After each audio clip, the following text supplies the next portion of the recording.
नमस्कार मित्रों, मैं advocate Ashutosh Kumar Singh law with Ashutosh channel में आपका बहुत बहुत स्वागत करता हूँ।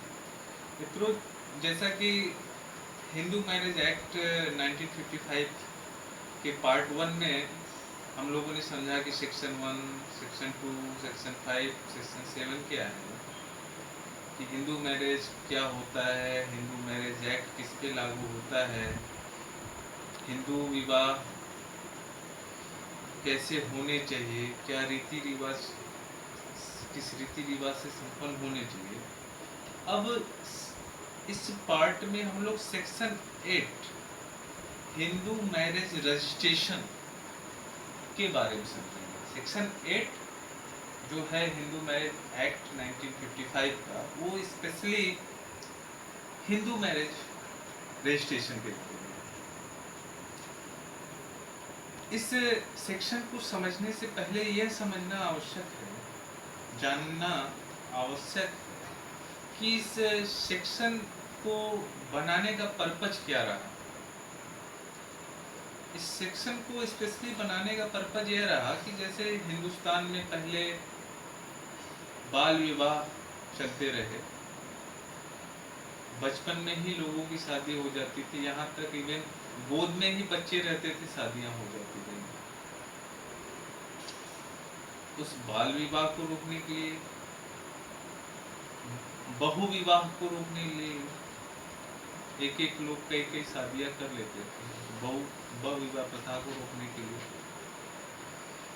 और कोई लीगल प्रूफ नहीं रहता था लोगों के पास कि क्या लीगल प्रूफ है। जैसे अगर कोई हस्बैंड है, अपने वाइफ को डिनाई कर दिया उसने कि नहीं नहीं आप मेरी वाइफ नहीं हो, और जो भी मैट्रिमोनियल डिस्प्यूट्स हैं, अगर सपोज दैट कोई मैट्रिमोनियल डिस्प्यूट है और उसने डिनाई कर दिया कि नहीं आप मेरी वाइफ नहीं हो, तो वो वाइफ के लिए डिफ़िकल्टीज हो जाती रही कि वो कैसे प्रूफ करे कि वो लीगली वाइफ है उनकी।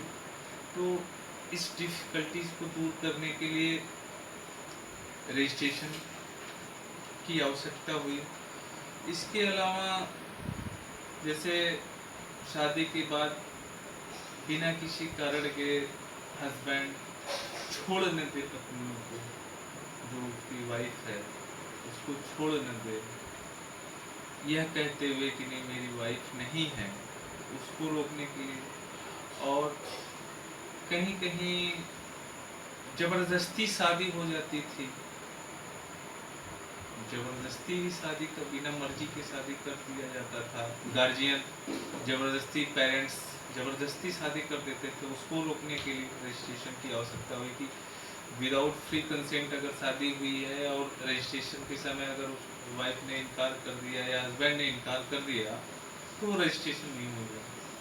इसके अलावा जैसे कहीं कई स्टेट्स में जो गर्ल है, गर्ल उनको बेचने की भी प्रथा है, थी, आज भी कहीं कहीं चल रहा है। तो उन सब को रोकने के लिए रजिस्ट्रेशन होना अनिवार्य बना दिया गया, कंपलसरी बना दिया गया।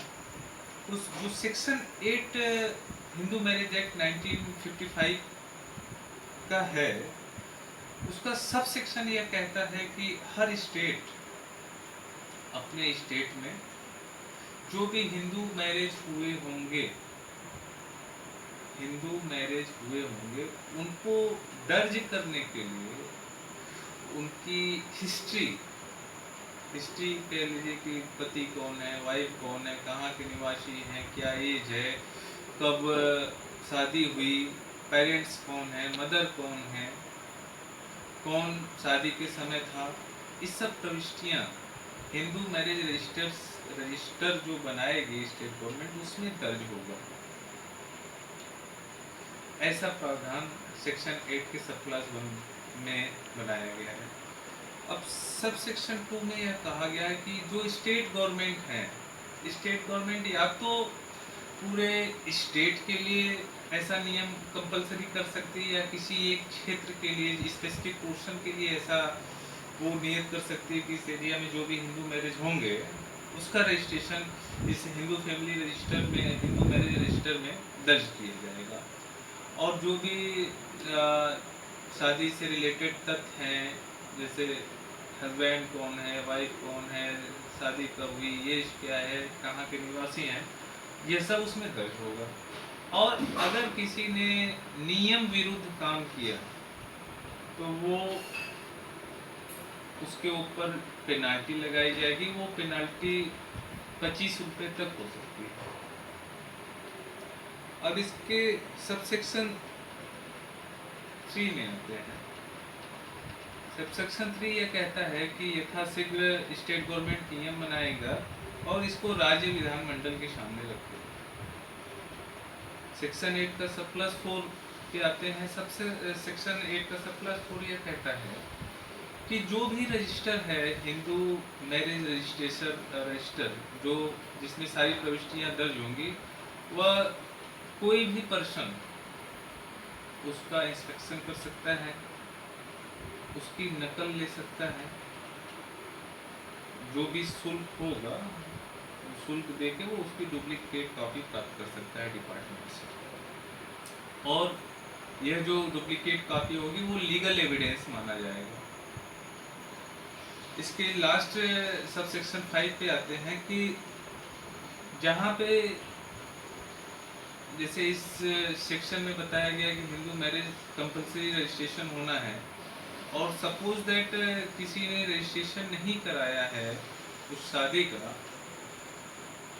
तो ऐसा नहीं है कि यह शादी लीगल शादी नहीं मानी जाएगी। यह शादी लीगल शादी नहीं मानी जाएगी, ऐसा नहीं है। शादी हुआ है, जो सेरेमनी होनी है वो हुई है, जो कंडीशन है वो फुलफिल हुआ है हिंदू मैरिज का, तो वो शादी लीगल शादी मानी जाएगी। अब इस पे हाई कोर्ट और सुप्रीम कोर्ट की कुछ बहुत ही महत्वपूर्ण जजमेंट भी हैं, जिसको इस सेक्शन के साथ हम लोग को समझने में थोड़ा सा आसानी भी होगी और अच्छा भी रहेगा। एक आते हैं, एक बहुत ही महत्वपूर्ण जजमेंट रहा विनय नायर बनाम कॉर्पोरेशन ऑफ कोच्चि। इसमें जो पेटिशनर्स थे, दोनों पेटिशनर्स ने अपने हिंदू मैरिज किया और अपने शादी के रजिस्ट्रेशन के लिए उन्होंने रजिस्ट्रार के यहाँ एक एप्लीकेशन रजिस्टर कराने के लिए, मैरिज रजिस्ट्रेशन कराने के लिए दिया। उसमें जो हस्बैंड पेटिशनर था वो मूलतः कनाडा का रहने वाला, और जो लड़की थी, वाइफ थी, वो कोच्चि की रहने वाली थी। अब जब एप्लीकेशन मैरिज रजिस्ट्रेशन का पड़ा तो वहाँ पे मैरिज रजिस्ट्रार ने उस एप्लीकेशन को यह कहते हुए खारिज कर दिया कि जो हस्बैंड पेटिशनर है वो कनाडियन मूल का है और इसलिए यह शादी रजिस्टर्ड नहीं हो सकती, हिंदू मैरिज के अंतर्गत रजिस्टर्ड नहीं हो सकती। फिर दोनों पेटिशनर्स ने अपील हाई कोर्ट में दाखिल किया। वहां पे माननीय हाई कोर्ट ने यह कहा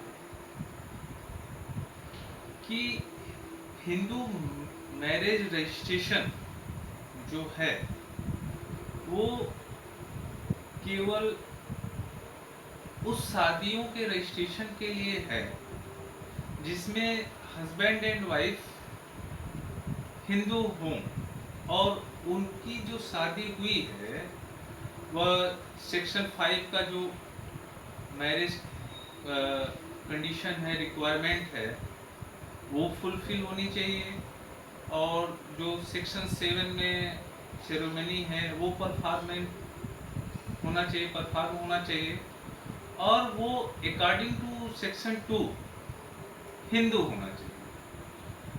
अब जो अप्लीकेंट इसमें पेटिशनर्स, हस्बैंड पेटिशनर्स रहा, उसने अपने एप्लीकेशन में यह बताया कि वह हिंदू जाति से बिलोंग करता है, जैसा कि सेक्शन 2 में यह कहा गया कि यह एक्ट हिंदू जाति पे, Hindu marriage act Hindu caste से बिलोंग करने वाले लोगों पे लागू होगा। तो इसलिए अगर वो हिंदू कास्ट से बिलोंग करने वाला है तो यह एक्ट उस पर भी लागू होगा, भले ही वो कनाडा का रहने वाला हो। तो इस प्रकार जो कंफ्यूजन इसमें क्रिएट किया गया इस विनय नायर बनाम कॉर्पोरेशन ऑफ कोच्चि में, कि जैसा सेक्शन 1 में कहा गया है कि जो हिंदुस्तान में जम्मू कश्मीर को छोड़ के रहने वाले नागरिक हैं, हिंदू नागरिक हैं, उन पे यह एक्ट लागू होगा। लेकिन सेक्शन 2 में यह कहा गया है कि हिंदू मैरिज का जो प्रभाव होगा वो स्पेशली हिंदू कास्ट से बिलोंग करने वाले लोगों पे होगा। तो यह जो कनाडियन मूल का हस्बैंड था वो हिंदू जाति को मानने वाला था, इसलिए हाई कोर्ट ने यह आदेश पारित किया कि इनका रजिस्ट्रेशन इस एक्ट के अंतर्गत होना चाहिए और इनका जो रिट याचिका थी वो मंजूर। अब इसी सेक्शन से रिलेटेड एक और भी जजमेंट है, साजी बनाम गोपीनाथ। साजी बनाम गोपीनाथ, इसमें मद्रास हाई कोर्ट ने 24 जून 1995 बहुत ही महत्वपूर्ण जजमेंट दिया। इसमें मद्रास हाई कोर्ट ने यह कहा कि केवल शादी का रजिस्ट्रेशन हो जाना ही शादी का प्रमाण नहीं है। शादी का रजिस्ट्रेशन हो जाना ही शादी का प्रमाण पत्र नहीं है। वो लीगल मैरिज नहीं माना जाएगा जब तक कि वो marriage according to the section 5 and section 7 complete ना हो। इसमें जो साजी थी उसकी मुलाकात एक गोपीनाथ नाम के लड़के से होती है, जो इसका थीम है इस जजमेंट का, वो मैं बताना चाहूँगा आपको। उस लड़की की मुलाकात, साजीगर नाम की लड़की का मुलाकात गोपीनाथ नाम के लड़के से होता है और वो लड़का उसको बताता है कि वो यूएसए जाने वाला है और वहाँ पे उसकी अच्छी जॉब लगने वाली है। अगर वो भी कुछ डॉक्यूमेंट उसके साथ दे दे और उसका रजिस्ट्रेशन हो जाए तो वो भी उसे उसके साथ लेके यूएसए चला जाएगा, उसकी भी लाइफ सही हो जाएगी। साजी ने उसकी बातों में आके अपने डॉक्यूमेंट्स दे दिए और उस लोगों ने शादी का रजिस्ट्रेशन करा लिया। बाद में जब साजी जो पिटिशनर्स थी उसको हुआ कि नहीं उसके साथ धोखा हुआ, तो उसने इस रजिस्ट्रेशन को, जो मैरिज रजिस्ट्रेशन था, इसको नल एंड वाइड कराने के लिए एक सूट फाइल किया।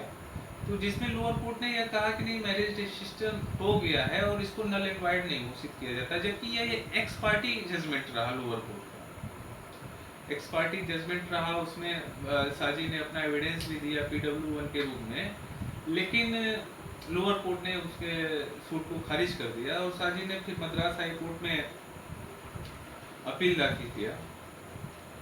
अपील में मद्रास हाई कोर्ट ने कहा कि जो शादी हुई, शादी होनी चाहिए थी according to section 5 and according to section 7 कि फ्री कंसेंट होना चाहिए, हिंदू जाति के बिलोंग करने वाले होने चाहिए, 21 वर्ष वर की आयु और 18 वर्ष वधू की आयु होनी चाहिए, सबपिंड नहीं होना चाहिए, प्राइवेटेड रिलेशनशिप के अंतर्गत नहीं आने चाहिए, अनसाउंड माइंड के नहीं होने चाहिए। सेक्शन 5 में यह सब चीज़ें हैं और सेक्शन 7 में यह है कि अगर हस्बैंड वाइफ में से किसी एक के रीति रिवाजों के अनुसार शादी संपन्न होने चाहिए। और इसका सब सेक्शन 2 यह कहता है कि अगर सप्तपदी होना आवश्यक है तो 7 फेरे होने चाहिए।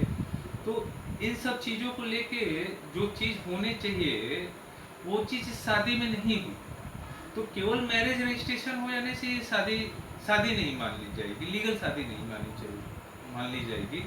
इस प्रकार मद्रास हाई कोर्ट ने साजी द्वारा प्रेषित अपील को मंजूर किया और लोअर कोर्ट के जजमेंट को निरस्त कर दिया। इसमें माननीय मद्रास हाई कोर्ट ने यह भी कहा कि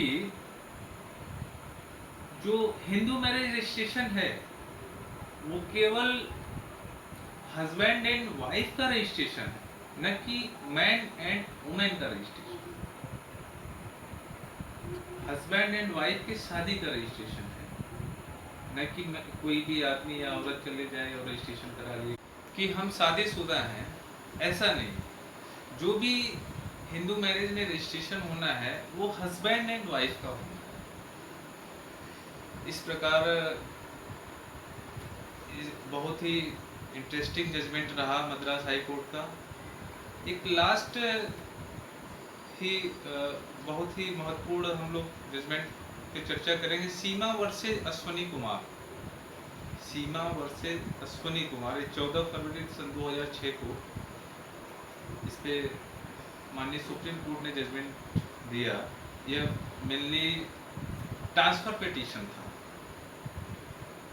इस ट्रांसफर मैट्रिमोनियल डिस्प्यूट रहे और एक ट्रांसफर पिटीशन सुप्रीम कोर्ट में प्रेषित किया गया। उसमें सुप्रीम कोर्ट ने कहा, माननीय सुप्रीम कोर्ट ने कहा कि हर स्टेट्स अपने राज्य के लिए मैरिज रजिस्ट्रेशन कंपलसरी करेंगे और मैरिज रजिस्ट्रेशन रूल्स बनाएंगे। इस जजमेंट में माननीय सुप्रीम कोर्ट ने कहा कि यह जो मैरिज रजिस्ट्रेशन रूल्स बनाया जाएगा वो हर कास्ट के लिए बनाया जाएगा, हर रिलीजियन के लिए बनाया जाएगा। ऐसा नहीं है केवल हिंदू मैरिज रजिस्ट्रेशन हो, वो यहूदी हो, पारसी हो, ईसाई हो, मुसलमान हो, किसी भी रिलीजन को मानने वाला हो, सबके रजिस्ट्रेशन के लिए, मैरिज रजिस्ट्रेशन के लिए स्टेट गवर्नमेंट रूल्स बनाएंगे। और ही इसमें बहुत ही एग्जॉस्टिव जजमेंट रहा है, बहुत ही मशहूर जजमेंट है, सीमा वर्सेस अश्विनी कुमार। तो जैसा कि मैं यूपी स्टेट से बिलोंग करता हूँ, तो यूपी स्टेट्स के बारे में थोड़ा बहुत बताना चाहूँगा। जैसे उत्तर प्रदेश में the Uttar Pradesh Hindu marriage registration rules 1973 लागू है और यह 15 सितंबर सन 1973 से लागू है। इसमें बताया गया है कि शादी का रजिस्ट्रेशन कहाँ होगा, मैरिज रजिस्ट्रेशन कहाँ होगा। रूल 4 में बताया गया है कि शादी का रजिस्ट्रेशन कहाँ होगा, किस रूप में होगा, कौन क्या क्या चीज़ें होनी चाहिए उसमें, जैसे क्या क्या तथ्य उसमें सामने हो कि लड़का कौन है, लड़की कौन है, शादी कब हुआ, मदर कौन है, फादर कौन है, ऑक्यूपेशन कौन क्या है और कहाँ हुई शादी। रजिस्ट्रेशन मेनली उस जगह पे होगा जैसे शादी की सेरेमनी जहाँ हुई हो वहाँ होगा, या जहाँ पे जो हस्बैंड है वो परमानेंट जहाँ का निवासी है वहाँ पे होगा। जो एप्लीकेशन है वो इसकी 2 कॉपी में एप्लीकेशन पड़ेगा। अगर रजिस्ट्रेशन वहाँ पे हो रहा है जहाँ पे हस्बैंड जहाँ का परमानेंट निवासी नहीं है तो वो 3 प्रतियों में एप्लीकेशन पड़ेगा। इसके अलावा समय समय पे भी चेंजेस होते गए हैं। आज के डेट में लगभग हर स्टेट्स में जो रजिस्ट्रेशन हो रहे हैं, वो जो एप्लीकेशन पड़ रहे हैं वो ऑनलाइन हो रहे हैं। तो समय के साथ चेंजेस हुए हैं। तो इस प्रकार हम लोगों ने आज हिंदू मैरिज रजिस्ट्रेशन के बारे में समझा। अब आगे का जो मैं पार्ट बनाऊंगा, यहाँ से उस जो मैट्रिमोनियल डिस्प्यूट्स हस्बैंड वाइफ के बीच में होते हैं, अगला पार्ट वो मैट्रिमोनियल डिस्प्यूट से रिलेटेड होगा। तो अगर आज के वीडियो में किसी मित्र की कोई क्वेरी हो, कोई सजेशन हो, तो कृपया कमेंट बॉक्स में हमें बताएं। यथाशीघ्र उनके सजेशन पे विचार किया जाएगा और उनके क्वेरीज का जवाब। नमस्कार।